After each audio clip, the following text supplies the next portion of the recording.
Hello to all my brothers and sisters out there. This is Related TV, and I am Bravado. Today, I wanted to talk to you guys about a topic that came up today. As you can see, I'm a little bit dressed up right now. Earlier today, I was doing some mock interviews for the high school that I graduated from, and basically what we were doing is we were have some of the students come in. They would be dressed up and prepared for an interview for a hypothetical company, and basically we would grade them on their performance and how they carried themselves and how they spoke throughout the interview. And afterwards, we would give them some pointers and some tips about how they can improve and what this interview process or interview practice was good for and how it could help them in the future. All right, so another former student and I were both interviewing the students, and we were conversing after one of the class periods ended, and she was telling me about how she had a lot of students that, weren't really catching on to the point of the interviewing and why they were here because they felt like they were forced to participate. Some people didn't even dress up and they thought it was a joke, and then some people were already working a job, so they felt it was pointless to go through the interview process. So, the first thing I want to say is there's never a ceiling in terms of growth. Even if you've done something 100 times, 101 times is going to make you better at it. So you never want to get into a position to where you're just complacent with something that you're doing or something that you've done and feel like you've reached your maximum potential at it, because there is no maximum potential. There's only further and further and further. As humans, we're the only type of species that can just keep going beyond what we know, because there's always more knowledge to be had, right? And you can always adjust and you can always gain more momentum, learn things that you did not know, and just continue to push yourself to go further. All right. So, one thing I like to tell people, especially in our with our brothers and sisters anyway, is you want to do this for the sole purpose of pushing your own self and increasing your own value, but also you want to destroy the idea of what people perceive you as. As a person of color in this country alone, there's a lot of things that people see you and they think how you are or how this person must be because I saw this guy on TV this way. I have dreads. One of the reasons I grew my dreads out is because I'm a person that carries myself in a very professional manner, and I wanted to add something else to the pot to where if someone sees somebody with dreads, then they can associate them with me as opposed to the negative images and videos that they see of our people on TV every day.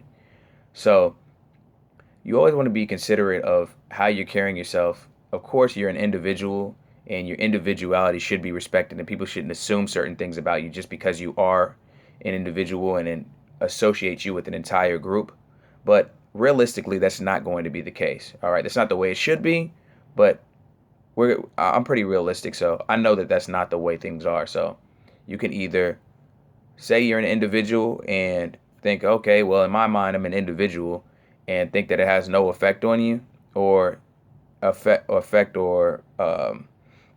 word I'm looking for is reflection on the group of people that you represent, whether you choose to or not, then you're wrong. That's just the way it is. The same thing with celebrities not wanting to be role models. It's that same type of attitude. Whether you want to be a role model or not, people are watching you and people are going to do certain things that you do because you are who you are. And people are going to assume certain things about you and put you in a group with other people who look like you or may act like you based off of the way that you look. So you have to take those things into consideration. So the dreads is one thing. My sister and a friend of mine always point out to me that when I'm in a grocery store, I'm always walking with my shoulders square, and I smile at every individual that I come in contact with if they make eye contact with me, and I try to speak to everyone, excuse me, that I come in contact with in a positive manner. And I don't always get a response. But to me, it's not about getting a response, it's about sowing the seed. So I might say hello to 15 people in the store and only 2 or 3 people respond. I'm not even concerned about the people that respond because I already know that in most cases, those people that responded already have an open mind to where they're like, okay, this person's talking to me, I'm going to talk back to them. But the other people that don't, they may say, I'm not going to respond to that person, but the seed will be planted because they won't forget. Because they'll be like, that's kind of weird. Why is this guy saying hey to me or hello or how was my day? But they will remember that I did it. Why? One of the reasons is probably because, I have a pretty unique look. They're probably not going to forget me. But also, it's not a lot of people that do that nowadays in general. So the next time that it happens to them, or the next time they see a person of color or a person with dreadlocks, they might be like, you know what? Not all people of color or people with dreadlocks are this way because I came across this guy on this day who treated me like this. You see what I'm saying? So it's all about the power of sowing a seed. And the power of sowing a seed comes in many different forms. It can be, and the example I just used, it can be telling somebody something or trying to correct somebody on something. Just because you're the person that is correcting them doesn't necessarily you're going to be the person to fix the problem or spark their interest to correct, because you can't change people.